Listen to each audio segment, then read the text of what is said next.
Ошондо мына чыныгы тесттерден тапшырмалар дейт. Биринчи тапшырмабыз турат. Ошондо кайсы колонка мына колонкалардан баштап атабыз. Колонкалар аралашып кете берет балдар. Ошондо x жөнүндө маалымат берилген экен бул жерде. X 0-дөн чоң экен дагы, анан 1-ден кичинекей экен. Ошондо кайсы колонка чоң болот? А колонкабы же Б колонкабы? Эсептериңерди чыгарып жазсаңар боло берет. Ойлонууга 15 секунд дейле. Бир Б чоң дейт. Так. Эми мисалы x 0-дөн чоң болсо, x'ти 0,5 деп алсак болот. Ошондо 0,5'ти кубка көтөрсөк 0,1000'ден 125 болот. А бул x 0,5 бойдон калды. 0,5 чоңбу же 0,1000'ден 125пи? Мындай ондук бөлчөктөрдү салыштырганда биз нөлдөрдү мына чийип сала беребиз. 1 менен 5'ти салыштырат экенбиз. Демек 5 чоңбу болду. Кийинки цифралар роль ойнобойт экен. Б колонка чоң болот экен. Б дегендер азаматсыңар. В дегендер де бар экен, Түшүнүктүү болуп калдыбы балдар? Мына ортодо ушул нерселерди сурайт.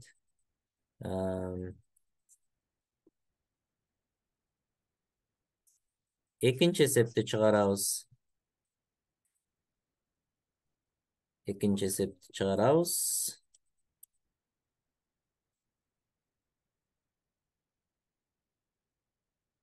Карагыла, сан удалаштыгында дейт да, x n саны n санынын акыркы цифрасын түшүндүрөт дейт. Орус класстар бар болсоңор, пожалуйста, вот числовой последовательности число xn выражается как последняя цифра n в n-ной степени деп турат. Эми x9 же x11 кайсынысы чоң? Кана чыгаргылачы. Кайсынысы чоң болот?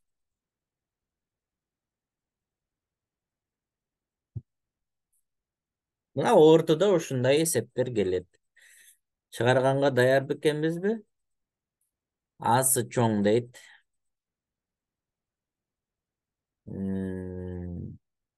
Дагы. Так, iPhone Б'сы чоң дейт. Айнура Асы дейт. А дейт. Эми чыгарабыз, Бул маселенин өзүнүн шартын деле түшүнбөй калышыңар мүмкүн да. Чынбы? Шартын деле түшүнбөй калышы мүмкүн. Ошон үчүн мындай маселелерди жаттап окушубуз керек. Ортодо келгенде оңой чыгаргандай болуп. Бул жерде логика деле бар да, карасаңар. Мындай берилет аналогия да, бул мына x n болуп атса, бияк x9 болуп атат. Ошондо могу n-ди карай турган болсоңор, n-нчи даража болуп калыптыр. Ошондо биз 9-дун 9-нчу даражасы, муну 11-дин 11-нчи даражасы деп алабыз. Эми бизге акыркы цифрасын эле сурап атат да. Ошондо 11-дин любой даражасын ала турган болсок, акыркы цифрасы 1 болот. Эми 9-дун даражаларын карай турган болсок, 9-дун квадратын алсак, 81 менен бүтөт, Анан 9-дун кубун ала турган болсок, 9-ту кайра 1ге көбөйтөбүз да, Ошондо 9 болот, 9 жерде 8, 72, 729. Бирок бизде маселенин шарты боюнча акыркы цифрасын гана түшүндүрөт деп атат. Ошондо демек, могул жерде акыркы цифрасы J1, J эмне болот экен? 9 болуп бүтүшү мүмкүн экен. Эми биз 9-нчу даражасына чейин карап отурбайбыз да, убактыбыз жок. Ошондо биз силер жакшы көргөн фишка деген сөздү колдонобуз. Карагыла, 9-дун квадраты жуп даража болсо 1 менен бүтөт экен, так даража болсо 9 менен бүтөт экен, Ошондо 9-дун 9-нчу даражасы так болгон үчүн акыркы цифрасы 9 менен бүтөт дейбиз. Ошондо А колонка чоң болот экен. Кимде кандай суроо бар? Түшүнүктүү болуп атабы? Үйрөнүп атасыңар бир нерсе? Мына кайтарым байланыш берип тургула эми, Бул түз эфир болгондуктан кайтарым байланыш болсо мен сабак өтө берем да. Анан түшүнбөй атсаңар башка темаларга деле өтүп кете беребиз. Мага айырмасы жок. Орто боюнча жана мен башында айткандай аналогияларды деле түшүндүрүп бере берем. Окуу түшүнүүнү деле өзүм ортодо 210 балл алгам. Кызыгып атсаңар. Грамматиканы пока анча карабайм. Анан ошол жактардан жардам бере берем мына. Так, бул эсепти жакшы түшүнө албадым дейт да. Запись кылып атам балдар. Айтурган запистен да көрүп алсаң болот да, буюрса. Экинчи эсепти кайра карасак болобу дейт да. Айтурган сен түзө эмеге чыксаң болот, голосовой чыксаң, экөөбүз сүйлөшөлү. Так, азыр мен сени табайын. Түшүнбөсөң карайбыз. Микрофонуңду жандырчы, эмнени түшүнбөй атасың, кана?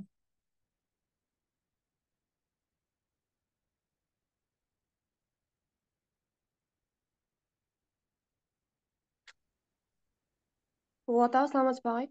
Саламат, угулуп атат, ооба. Агай, ушул эсепти башынан баштап эле түшүнгөн жокмун да мен. Бул мындай да. Логикасы бар бул жерден биринчиден. Мисал үчүн карасаң, окусаң эмне деп жазылып турат? Сан удалаштыгында xn саны n'дин n'инчи даражасында санынын акыркы цифрасын түшүндүрөт деп атпайбы? Ошондо эмнени түшүндүң?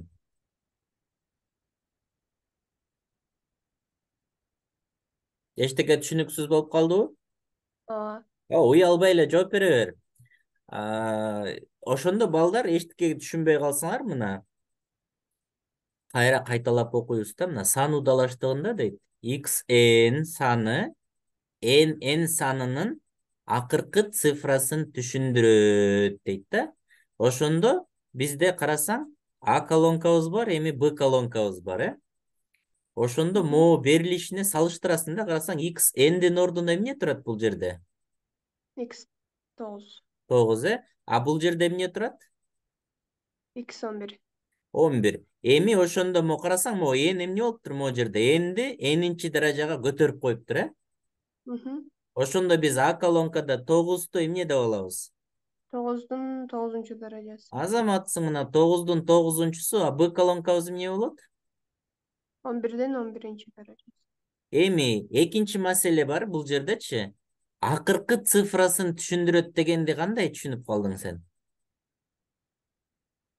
Ошол могуну даражага көтөргөндөн кийинки акыркы цифраларын айтып атабы? Ошондо бир сан чыгат, узун бир сан чыкса, эң акыркы цифрасын алып карайсыңар деп атат да, көрдүңбү? Эми кийинки маселе бар, балдар карагыла, үчүнчү нюанс бар бул жерде. Айтурган 9-ду 9-нчу даражага чейин биз азыр көтөрө албайбыз да экөөбүз, чынбы? Мисалы үчүн ортодо мындай эсепти чыгарганга 1 эле минута убакыт берет. Ошол себептен биз фишканы билишибиз керек экен да бул жерде, көрдүңбү? Кандай фишка? Мына 11-дин 11-нчи даражасын карасак оңой эле чыгат. 11-дин себеби даражага көтөргөндө мына 11-ди 11ге көбөйтөбүз. 1ди 1ге көбөйтсөк 1 1 ушундай кетет да мына. Анан аны кайрыла эң акыркы сан эмне боло берет экен постоянно? Ошондуктан мону биз уже чыгарбайт экенбиз. Эң акыркы цифрасы 1 менен бүтөт экен дейт экенбиз да. Эми сол колонканы карайлы, 9-дун квадраты 81 болот дедим да.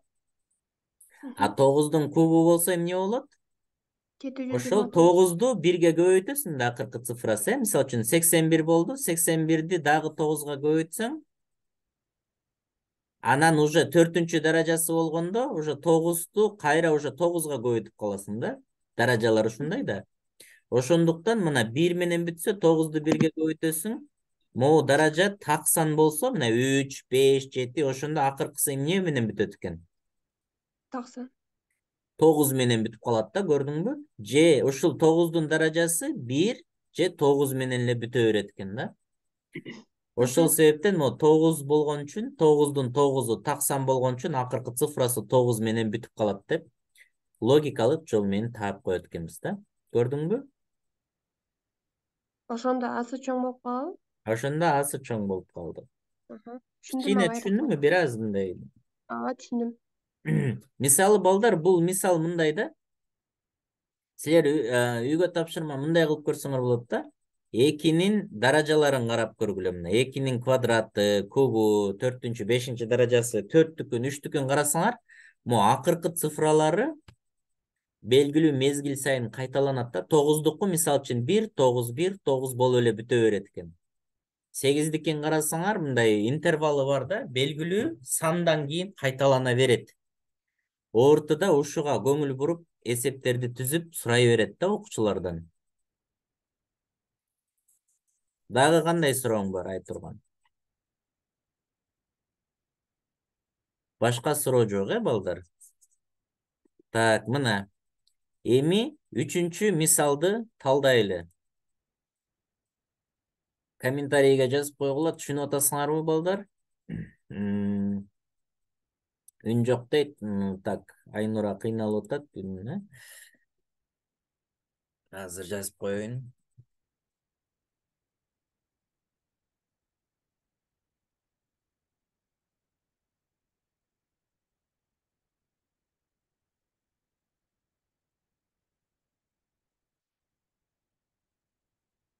Муну мындай кылабыз, 3а квадраттан 3а квадраттан а квадратты кемитсек эмне болот дейт да. Ошондо а квадрат окшош экен, монун маңдайында 1 болот дайыма. 1 жазылбайт. Ошондуктан 4төн 1ди алсак эмне болот? 3 калат, а квадраттын өзүн жазып коебуз. Болду. В болот. Болду ушундай эле. Кимде суроо пайда болуп калды? Жаза бергиле балдар, уялбай. Мына мен силерге азыр кичине да болсо ортого даярданыңарга жардам берейин деп бир аз убакыт бөлүп отурам. Тажрыйба орто боюнча көп айтып атам, мына 210 балл алгам. Бул жакшы балл, аябай эле. Окуучуларым, алтын сертификат алган окуучуларым бар. 200дөн көп алган балдар дагы көп. Анан YouTube'дан карасаңар, Улан Оторбаев деп жазсаңар, 500гө жакын ортого тиешелүү сабактарды чыгарып койгом. Пожалуйста, ачкыла, көргүлө, үйрөнгүлө, анан түз эфирден мына мындай суроолорду берсеңиздер дагы болот. Силерге бир аз жардам болуп калсын. Сабакты сиз бересизби дейт да. Аннурда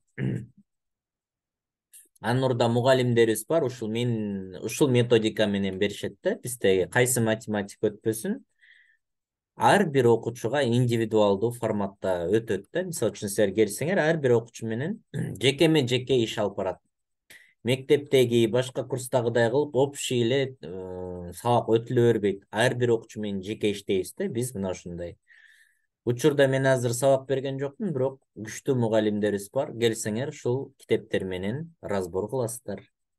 Шахзода, суроо бар болсо, сразу эле суроону жаза бер. Сразу эле прямой жаза бергиле. Адрес Жалал Абад менен Ошто. Келип окусаңар болот. Центрде экөө тең, Оштогу келечекте жайгашкан.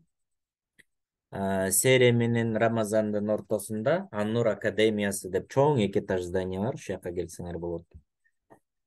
Так, Шахзода звук дейт, звукту чыгарып суроо бересиңби? Мейли, бер, пожалуйста. Аз көрөйүн. Аналогия боюнча өтө көп аналогияларды талдап YouTube'га чыгарып койдум, балдар. Так. Саламатсызбы агай? Саламат. Менде ушундай суроо болду. Үчүнчүдө, эгерде даражалары ар башка болсо кандай болуп калат ошондо? Мисалы 4а куб болуп, а квадрат болуп калса. Анда уже эме кылабыз да. Аны кашанын сыртына чыгарыш керек да. Аз көрсөтөйүн. Мисалы да 4а квадрат минус а куб болуп калса, анда уже бул уже баягы маңдайында 1ди кемите албайбыз. Даражалары окшош болсо эле кошуп кемитсек болот. Анда эмне кылабыз? Биз аны кашанын сыртына чыгарып ийебиз. Мисалы үчүн а квадрат дегенибиз мындай да. 4а көбөйт а мындай. А куб дегенибиз 3а бар деген сөз да. Мына мындай. Көрдүңөрбү? Ошондо биз эмне кылсак болот? Экөөнү чыгарып берсек болот. Мына көрдүңөрбү окшошту? Ошондо кашанын сыртына мына 2 жолу а болсо а квадрат болот. Анда 4 минус а мына мондай болуп калат да. Түшүнүктүүбү? Эгерде ушундай даражалар ар башка болсо ушундай чыгат эсеп. Так. Шахзода суроону берип туруп качып кетиптир, сразу. Так. Түшүндүң, макул, молодец. Анда уланта берели, балдар. Дагы суроолоруңар болсо бере бересиңер. Чарчагандар эфирден чыгып кете берет, чарчабагандар калат, иштей беребиз, мен кичине бүгүн жардам берем. İşte görevimiz. Так, кийинки 4-ncü misal. Чыгарып койдуңарбы? Кайсынысы болот мында ушунда? 4. Так. Даражалардын касиеттери бул жерде деле. Гсы дейт. Чыгарып көрөлү. Кашанын ичиндеги жана сыртындагы даражалар балдар көбөйтүлөт. Ошондо 4-тün 26-сы 4 жерде 2 8 болот. Бөлүнгөн 4-тün 8-и. Негиздери бирдей болсо, бөлүүдө даражаларды кемитип коебуз. 26-дан 8-ди кемитсек, 18 калат. 4-тün 18. Так, бул жакта канча окуучу таптыр? 1, 2, 3, 4. Ой, 3. 3 окуучу туура таптыр, Азаматсыңар. Рамис дагы жазган экен. Рамис сеники да туура. Айнур. Айфон Айгерим дейт. Айденеке. Өмүрова. Азаматсыңар. Так, кийинки тапшырманы карайлы анда. Так, кийинки тапшырма.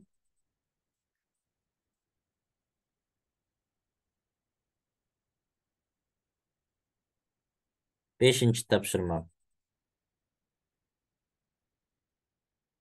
Бул жерде балдар мындай касиет бар. Тамыр астында а болсо, анын 2-ден 1-нчи даражасы болот деген даражалардын касиетин колдонобуз. Ошондо биз могул кашак алып туруп эле мына 2-ден 1-нчи даражасы деп жазып коет экенбиз. Болду. Ошондо могу жерде эчтеке жазылбаса дайыма 2 деген бар деп эсептелинет. Ал жазылбаган учурда ошол бар деп эсептей беребиз да. Анан эгерде сан жазылса, мисалы үчүн 6 деп жазсак, даражасы 1 деп дайыма бар да. Ушул даража мына алымына жазылат, бул жердеги тамырдын көрсөткүчү бөлүмүнө жазылат. Ошондо м мондай болсо а n бөлүнгөн m деп жазылат экен. Түшүндүңөрбү? Так, чатты карап коеюн. Так, туура. Кыйналбай элесиңер же кыйын болуп кеттиби? Же бөлчөктөрдөн эле баштаганыбыз туура болобу? Кандай дейсиңер? Себеби эгерде түшүнбөй аткан окуучулар бар болсо, кызыксыз болуп калат да сабакчы. Анан бул китептин нөлдөн башталганы балдар YouTube'га мен чыгарып койгом. Математика нөлдөн деген курсум бар. Ошо нөлдөн баштап таблицаны билбегендер таблицаны жаттап алып, башынан баштай беребиз, макул, анда уланта берели. Так. Дальше.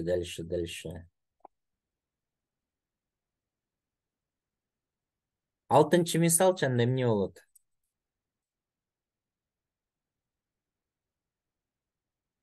Г дейт, Рамис.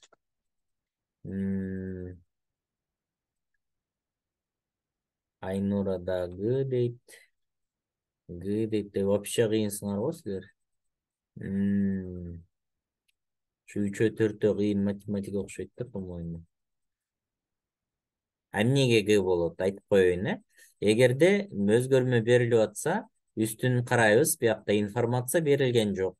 Ошондуктан биз 0, 1, -1, 3 санды катары менен коебуз. 0'ду койсок 2 барабар болот. 1'ди койсок бул жак чоң болот. -1'ди коюп койсок анда бул жак чоң болуп калат. -1'дин квадраты 1 болот, а 3'тү -1'ге койсок -3 болуп калат. Ошондуктан 3 башка белгибиз бар. Ошол себептен маалымат жетишсиз деп туруп К-ны тандап коет экенбиз. Түшүндүк, Кимде суроо бар болсо, жаза бересиңер. Тартынбастан. Кийинки тапшырма.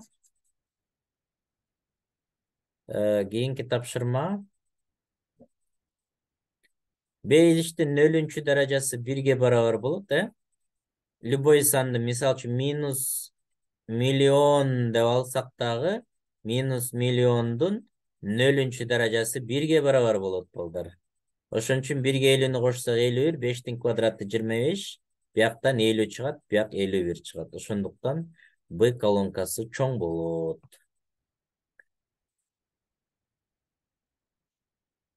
Звукту кантип чыгарат деп атат балдар, дагы жардам берип Алтынай жазып атат, личкасына жазып койгулачы. Сол жакылды жакта наушникти бас деп койсоңор, бири-бирибизге жардам берип отуралы.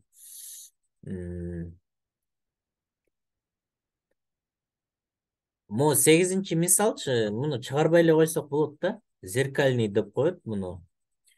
Зеркальный болгондо автоматически асы чоң болот. Негизи кичинекей, бирок даражасы чоң болсо чоң болот да. Бирок эгерде чыгарам десеңер, муну деле чыгарып койсок болот балдар. Жолун деле билгиңер келип атса, мындай кылсак болот. Мо 21'ди эмне кылып жазып алабыз биз? 21'ди мисалы элементарный эле мындай деле карасак болот.